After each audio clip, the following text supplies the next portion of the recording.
Ayat yang 21 maksudnya, berlomba-lombalah kamu sekalian untuk mendapat ampunan Tuhan kamu dan surga yang luasnya seluas langit dan bumi yang disediakan bagi orang-orang yang beriman kepada Allah dan Rasul-Nya. Itulah anugerah Allah, dikurniakannya kepada siapa yang dikehendakinya, dan Allah mempunyai anugerah yang agung.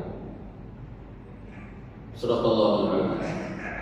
Assalamualaikum Nazir dan ahli dan kuasa masjid, Tuan Imam, Bilal, Tuan Puan hadirin hadirat sekalian, bersyukur kepada Allah Subhanahu wa taala kita dapat bersama dalam salat maghrib berjamaah dan dapat juga bersama dalam majlis ilmu, majlis taman-taman surga.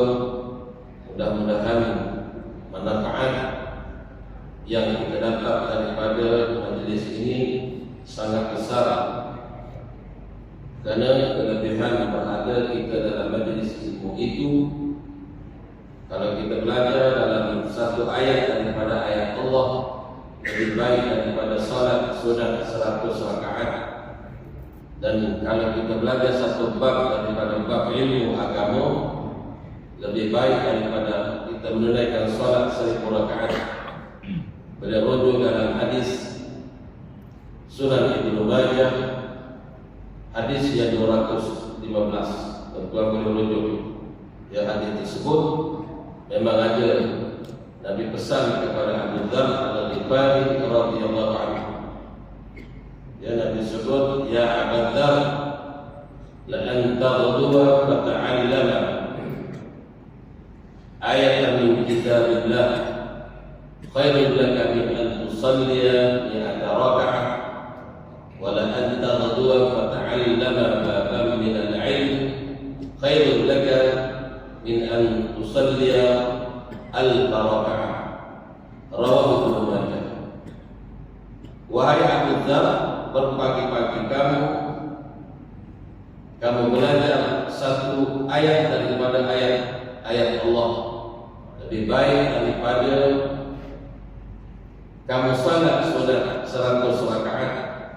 Dan berpagi-pagi kamu belajar satu bab daripada bab agama, lebih baik bagi kamu daripada kamu salat sunat 1000 rakaat.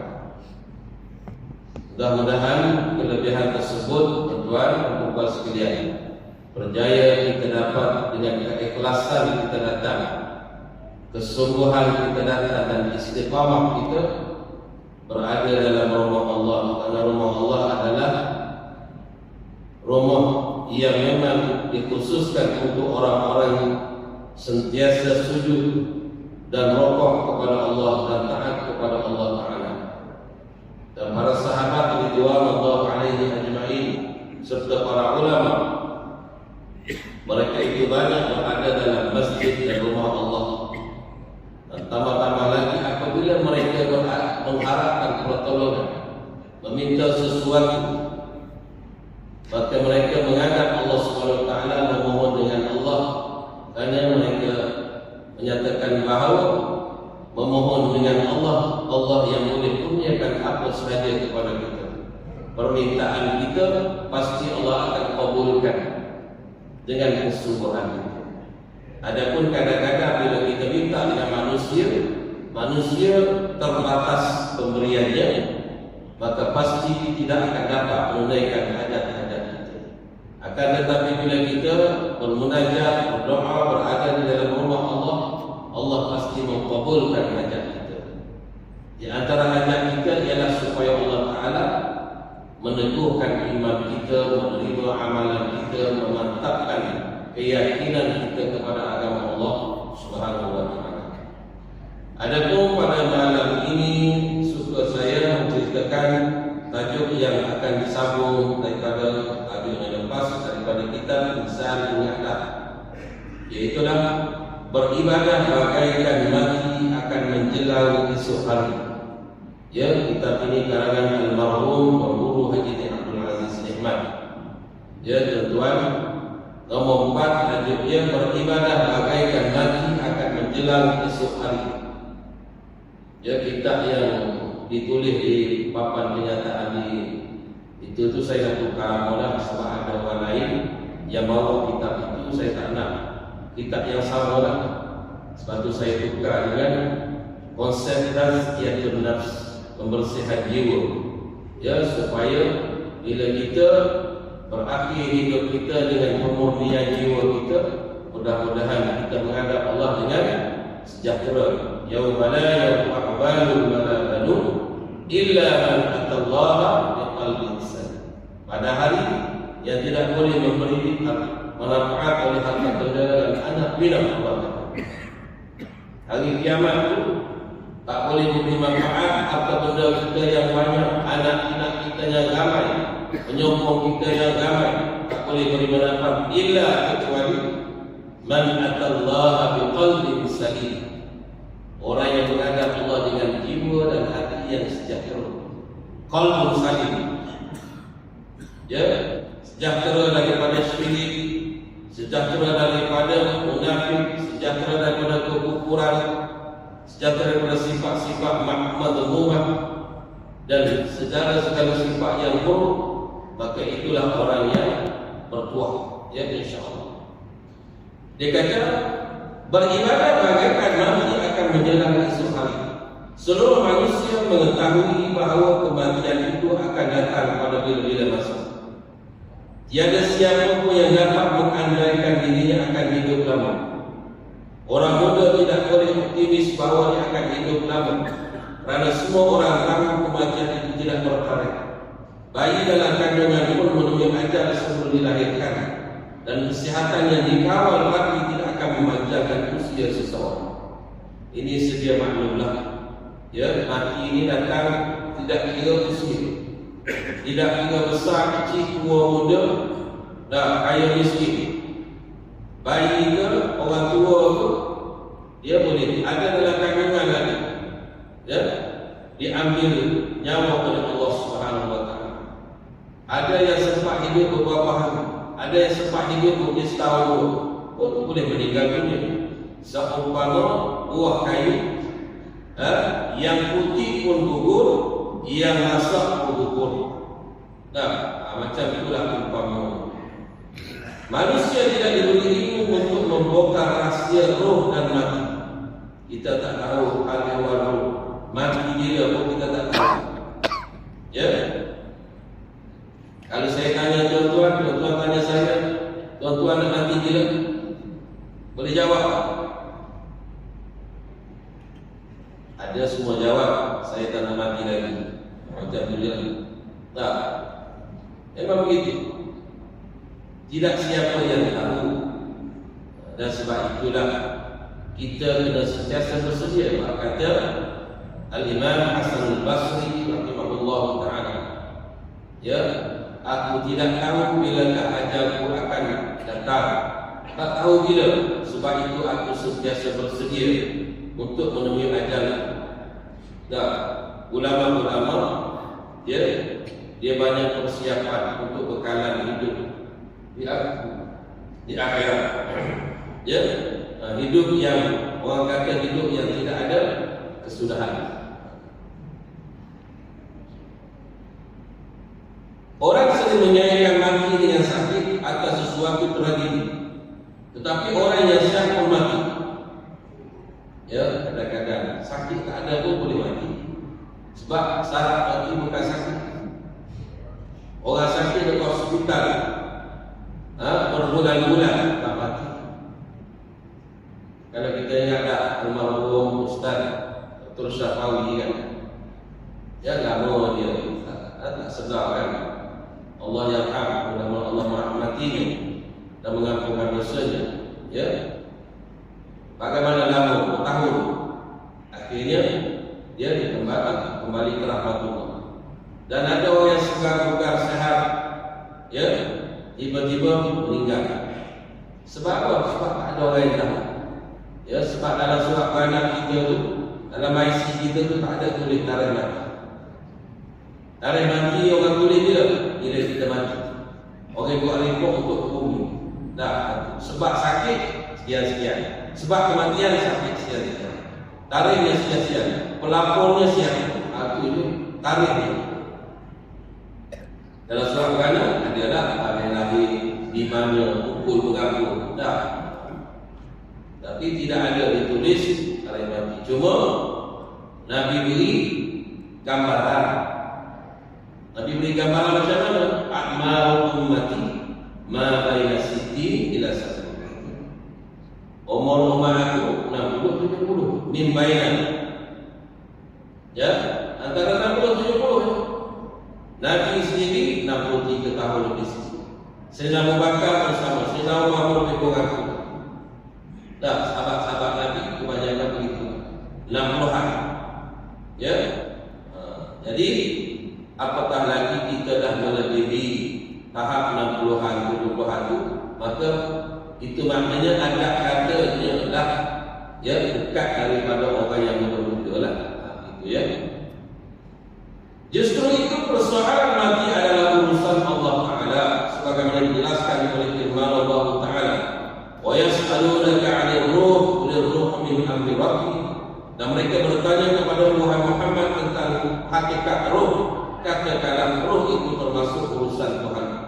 Surah Al-Isra ayat 85. Justru itu soal roh ada di dalam agenda atau jadual Allah Ta'ala secara mutlak. Ketika manakah Allah Ta'ala hendak meniupkan roh kepada manusia, atau tidakkah dia hendak mencabut roh daripada jasad manusia, maka kesemuanya hak mutlak Allah Ta'ala. Memang hak dia. Ya, segala-galanya hak dia. Allah boleh cabut roh, Allah boleh masukkan roh kepada siapa-siapa yang dia kehendaki. Allah boleh beri kerajaan ya kepada siapa yang kehendaki. Allah boleh tarik kerajaan daripada siapa kehendaki. Dalam surah ya Al-Baqarah sudah disebut. Qulillahumma malikal mulki tu'til mulka man tasha wa tanzi'ul mulka mimman tasha wa tu'izzu man tasha wa tudhillu man tasha. Katakanlah Muhammad, wahai Tuhan yang menguasai yang mempunyai kuasa pemerintah. Dia boleh beri kerajaan kepada siapa yang dikehendaki. Dia boleh cabut kerajaan mana yang dikehendaki. Dia boleh memuliakan siapa yang dikehendaki. Dia boleh hina siapa yang dikehendaki. Dia dikal khair di dalam genggaman kuasanya segala kebaikan. Nah, innaka ala kulli syai'in qadir. Sesungguhnya Allah Ta'ala itu amat berkuasa di atas sesuatu. Nah, oleh kerana mati itu datang tanpa memberitahu terlebih dahulu, ia sepatutnya memberi pengajaran kepada manusia agar menggunakan masa sepenuhnya tanpa membazirkan umur walau sedetik. Maknanya itu kita punya poinnya di sini. Oleh kerana mati ini boleh datang bila-bila masa, maka usia ketika masa itu adalah saat yang sangat berharga. Maka dia suruh kita gunakan sepenuhnya dengan perkara yang baik, berfaedah, supaya tidak membazir. Orang panggil membazir. Kita nampak orang membazir duit, membazir makanan, membazir usia pun ada. Membazir waktu, membazir usia, membazir macam-macam anugerah Allah Ta'ala. Apabila waktu yang Allah beri, kita tidak letakkan perkara yang baik dalam waktu tersebut. Macam kita lah. Nah, kalau kita contohnya kita banyak waktu bila-bila kita dah pension ni, banyak waktu lah. Kalau kita contohnya Quran kita tak berapa lancar, tak berapa sebutan, tak berapa betul, kena belajar, cari untuk guru belajar supaya kita lancar baca Quran, ataupun supaya kita betul baca Quran. Pertama sekali, ibadah kita yakin ibadah kita tu sah. Sebab antara bacaan yang wajib kita kena betul ialah bacaan wajib dalam sembahyang. Takbiratul ihram kena betul, Fatihah kena betul, tahiyyat akhir kena betul, tasyahud selawat termasuk salam kena juga. Dan kita kena diakui oleh ustaz ke guru ke orang yang pandai bahawa bacaan kita tu betul. Kalau kita sendiri kita rasa betul semua. Jadi masa lapan kita gunakan ataupun anjurkan kelas pengajian Al-Quran, tahsinul Quran, tahsinul ibadah. Ya, macam kita ibadat sembahyang kita tak berapa faham, maka kita hadir ataupun buatlah satu pengajian untuk memperbaiki ibadat kita supaya ibadat kita tu kita tahu sah di segi hukumnya. Itu contohlah. Ataupun kita banyakkan zikrullah.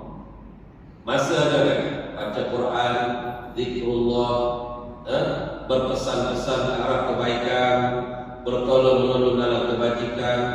Itu di antara. Tidak menangguhkan sebarang kerja atau kewajiban yang diperlukan. Ya, terutamanya benda-benda wajib jangan dilengok-lengokkan supaya 5 waktu contohnya. Jangan dilambat-lambatkan. Kalau boleh 5 waktu sembahyang di masjid berjamaah. Jangan kita ni miss, kita dah umur 60, miss lagi sembahyang jemaah. Kalau boleh yang itu kita tak miss. Kuliah jangan kita miss, contohlah. Supaya kita tidak orang kata membazir waktu dan masa usia. Sebab usia kita tu harganya. Kan Nabi sebutkan la tadulu qalaman 'abdin hatta yus'ala al-arba'. Tidak akan bergajah bumi anak Adam di pada masyarakat ini kecuali ditanya 4. Ya, al-umrihi bima apa? Mula-mula sekali. Umur kamu buat apa? Kamu guna untuk apa? Ya, al-shabahi bima apa? Muda dulu buat apa? Masa muda dulu 40 ke bawah. Zaman pemuda. Kita jadi pemuda apa? Pemuda kahalan siapa? Pemuda orang pek. Kan? Kita buat apa muda kita? Al-rizqihi min aina iktasaba wa min faqima anfaq. Rezeki duit kita ataupun makan minum kita tu dari mana datang? Mana berlalu? Ke mana dia berlalu?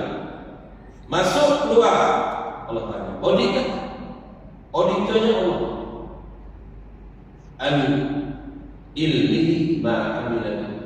Dengan ilmu yang apakah diamalkan. Belajar tinggi-tinggi sampai PhD. Ilmu-ilmu adakah kita ambil manfaat daripada ilmu tersebut? Ditanya dulu. Jadi Pak kan. Tadi ada saya sebutnya umur kita ada 60, ada 65, ada 40, 50 kan. Itu Allah tanya juga. Sebab itu kurniaan Allah. Allah yang bagi kita umur, Allah yang bagi kita sehat dan sebagainya. Kenapa tidak menangguhkan sebarang kerja atau kewajiban yang diperlukan? Karena tidak pasti adakah nafas yang disembus sebentar tadi akan dapat ditarik kembali. Orang yang ingat kepada Allah, orang yang takut dengan Allah, dia takut bila dia hembus nafas akan kali. Dan adakah hari esok masih ada untuknya? Adakah esok ni? Ya, hari Rabu contohnya, hari Selasa kan? Adakah esok Rabu ni masih ada untuk kita? Adakah kita masih dapat bernyawa bernafas? Itu kita kena tiga macam ni. Barulah kita pasti tidak akan membazir waktu. Seorang ulama yang bernama Yazid Ar-Rafash, ini seorang ulama. Suatu ketika beliau telah mengadakan sesi ucapan khas untuk dirinya sendiri. Dia ceramah untuk diri dia. Dia biasa dia ceramah untuk orang, dia ceramah untuk diri dia sendiri. Menasihati diri dia berhenti menghitung diri, ada muhasabah. Dia hisab muhasabah diri dia. Kan? Itu perlu. Memang kita mesti ada medan muhasabah. Muhasabah sama kita satu. Muhasabah dengan diri kita lah. Dah. Ataupun kalau ini dipanggil postmortem. Dah. Tengok balik. Ya, tengok balik. Apakah persiapan kita? Apakah kita ni banyak dosa? Apakah amalan kita sudah cukup? Muhasabah. Beliau melakukan itu kerana sudah banyak kuliah atau khutbah yang diucapkan untuk menasihati orang lain. Ya, macam penceramah-penceramah. Dia ada nasihat orang. Satu masa Yazid Al-Raqas dia ceramah untuk dia. Ya.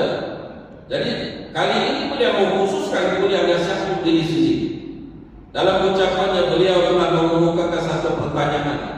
Dia tanya diri dia, wahai Yazid Al-Raqas, siapakah yang akan menjaga solat fardu bagimu setelah kamu mati?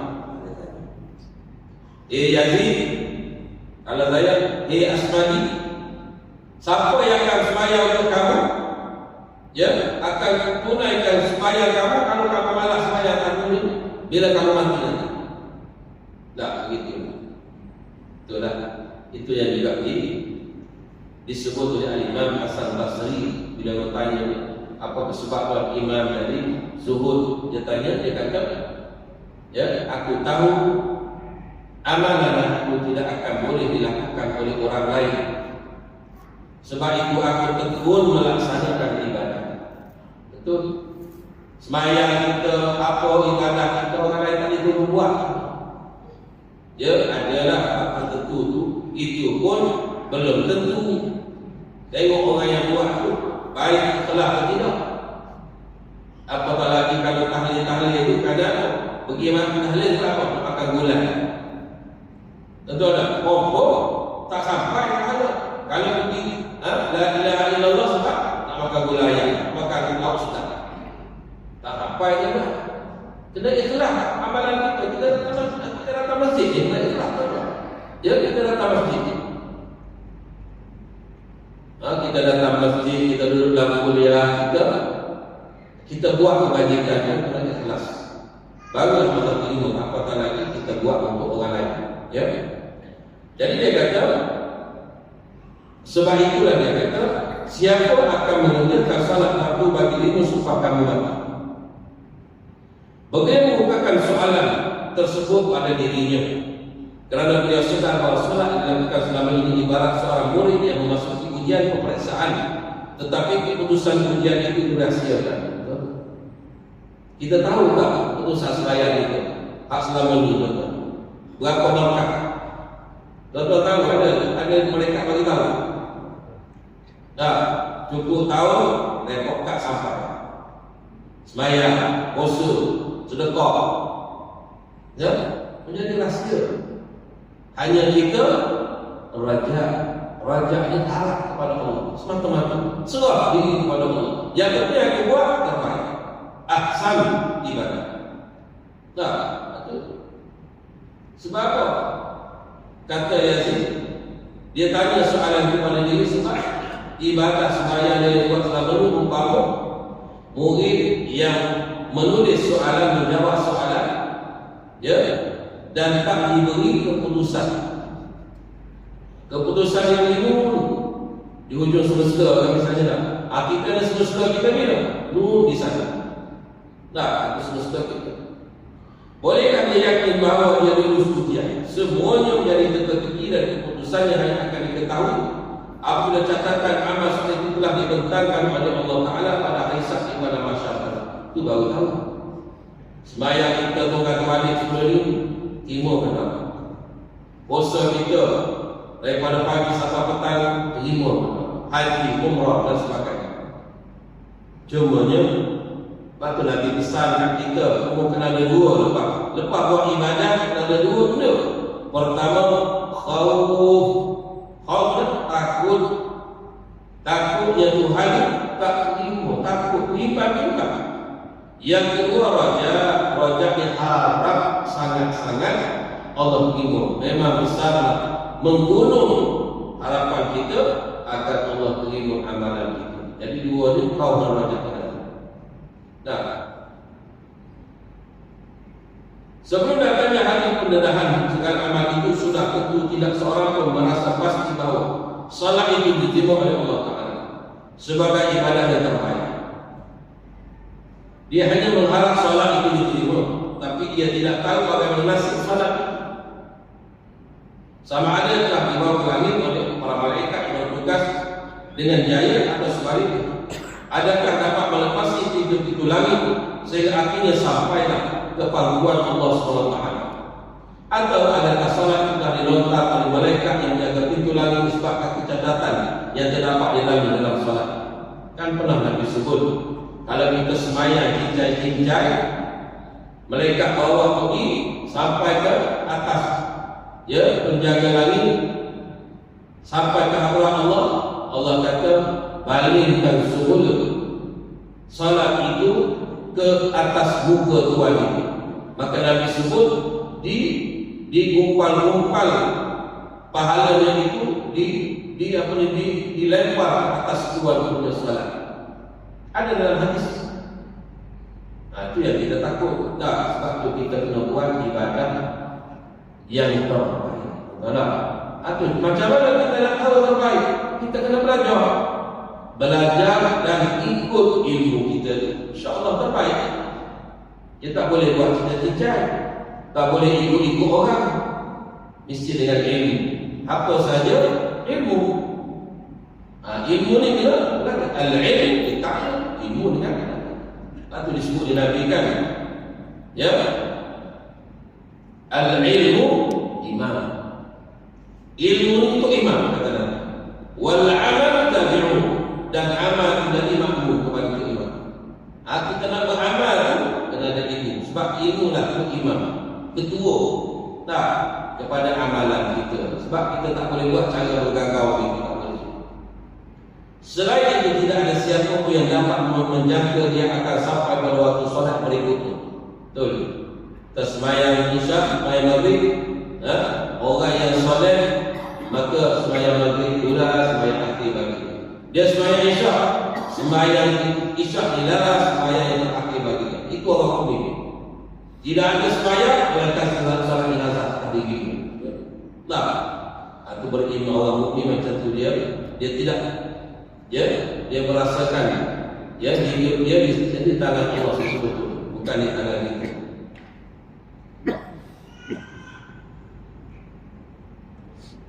Justru bila dia masuk waktu salat, maka dia akan melakukan sebagai salat terbaik, dilengkapi rukun dan syarat dengan khusyuk hati dan tumpuan ingatan kepada Allah. Ya, Rasulullah SAW menyebut dalam hadis, jadikan salat yang kamu dirikan itu sebagai salat terakhir dalam hidup. Kalau kita nak sungguh salat kita ni salat yang berkualiti, anggaplah salat yang kita buat itu salat terakhir untuk kita. Tak, bukan bermaksud lepas dia mati dah. Kita tak tahu. Tak, mendirikan salat atau ibadah seolah-olah kematian akan datang menjelang esok hari, tentulah dilakukan sebaik-baik. Dan apabila salat dan atau ibadah dilakukan itu cacat dan tidak memenuhi rukun serta syarat-syarat yang selayaknya, maka salat dan ibadah itu pasti ditolak oleh Allah Ta'ala dan tidak ada masa untuk memperbaikinya sebelumnya. Kalau kita buat tadi salat maghrib kita tadi tak bagus, cincai, nak buat balik tak boleh dah. Dah, nak ulang balik yang itulah ditiru, tak boleh ulang balik. Apabila mati salat itu, maka putuslah segala ikhtiar. Salat yang cacat itu kekal dengan kecacatan tanpa dapat diperbaiki lagi. Kalau sumbing-sumbinglah salat itu. Kalau bodoh-bodohlah salat itu. Sampai ke akhirat. Sebab itulah Yazid Ar-Raqqas bertanya kepada dirinya sendiri, siapakah yang akan menggantikan salat yang cacat itu setelah kamu mati? Ya, adakah anak kamu, isteri kamu boleh tempel di catatan salat kamu? Tak boleh. Batu kena buat yang terbaik. Jawabnya, tentulah tidak ada siapa pun yang dapat melakukannya melainkan dia bergantung harap kepada salat ibadah lakukan sama ada cacat atau sempurna. Takkan kita nak bagi hadiah kepada Allah benda yang cacat. Betul lah kata Syekh Dawud Al-Qurani, kalau kita sembahyang, seorang yang sembah ia cacat sembahyangnya seumpama dihadiahkan kepada seorang raja, seorang perempuan atau seorang manusia yang cacat, yang buta, mesti mengundang kepada kemurkaan raja. Kalau sembahyang hanya langsung kepada Allah, bukan balik, hati tak ingat, seumpama seorang yang menghadiahkan orang yang mati, mayat kepada seorang raja. Besarlah kemurkaan raja apabila dihadiahkan kepada dia seorang yang telah mati. Umpama itu Syekh Al-Qurtubi dalam kitab Munyatul Musalli. Ya. Oleh yang demikian, bila mati itu sentiasa berada dalam ingatan, ia akan menolong dalam satu ibadah dengan cermat dan khusyuk, berusaha mencari punca menghalang terjadinya khusyuk pada sembahyang. Ya, kita kena cari sebab apa sembahyang tak pernah khusyuk. Kena cari, kena muhasabah. Mungkin makan minum kita, mungkin mata kita liam. Maka kata kalau kamu nak khusyuk sembahyang, jaga pandangan mata, jangan pandang benda haram. Kalau mata kita liar kepada benda haram, confirm ibadah salat kita tak akan dapat khusyuk. Itu kata Imam Al-Ghazali. Ya. Antara cara untuk kita menjadikan ibadah khusyuk, kata dia adalah memahami perkataan yang kita ucapkan, bacaan-bacaan dalam sembahyang. Ya. Jadi barulah dia ada khusyuk. Yang kedua, belajar tentang ilmu-ilmu bagaimana kita nak sembahyang, bagaimana nak mencapai tahap ibadah yang sebagaimana orang-orang yang soleh sembahyang macam mana. Dia kata walau bagaimanapun solat yang khusyuk tidak bergantung kepada muhadith pada bacaan semata-mata, hanya bangsa Arab saja yang boleh mencapai khusyuk. Ya, kerana bahasa dalam solat bahasa mereka. Jika begitu, adakah orang Arab saja yang masuk syurga? Tapi kita yakin bahawa orang Arab pun ada yang masuk neraka. Abu Jahal faham bahasa Arab, Abu Lahab. Nah, jadi oleh demikian orang Islam tidak dikira Arab atau ada mesti memahami apa perkataan yang diucap dalam sembahyang.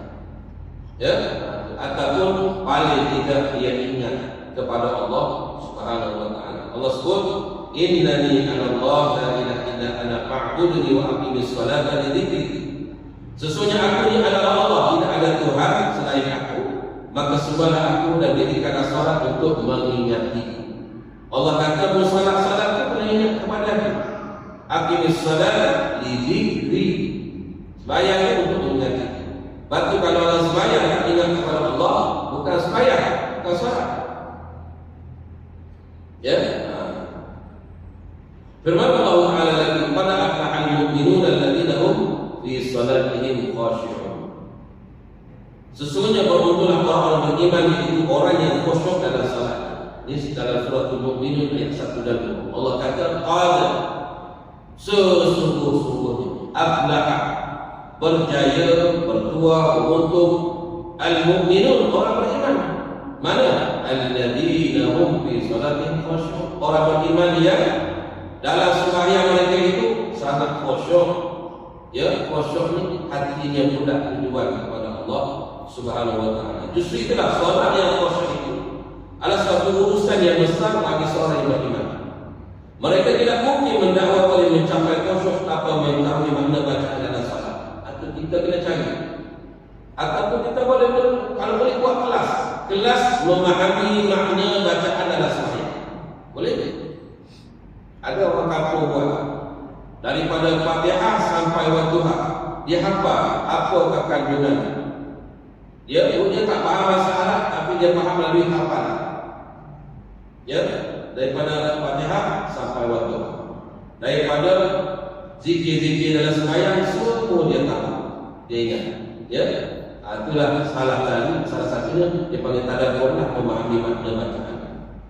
Suatu ketika Rasulullah SAW memberitahu para sahabat, sekiranya ada di antara mereka yang boleh melakukan salat dengan khusyuk dan menghadap Allah dari awal hingga akhir, maka Rasulullah akan memberi mereka selai baca.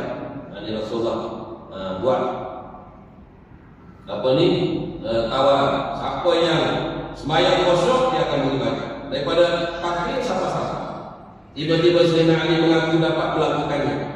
Sayangnya, apabila Sayyidina Ali mendirikan solat, lalu hatinya berkata, alangkah baiknya jika Rasulullah boleh diberinya 2 helai. Ya, 2 helai lagi.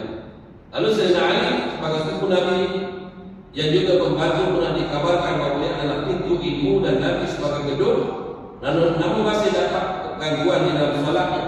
Maka bukan boleh menjamin bagi bangsa Ajam yang tidak mengenali bahasa Arab yang kurang ilmu akan mencapai khusyuk dengan mudah dalam solat mereka.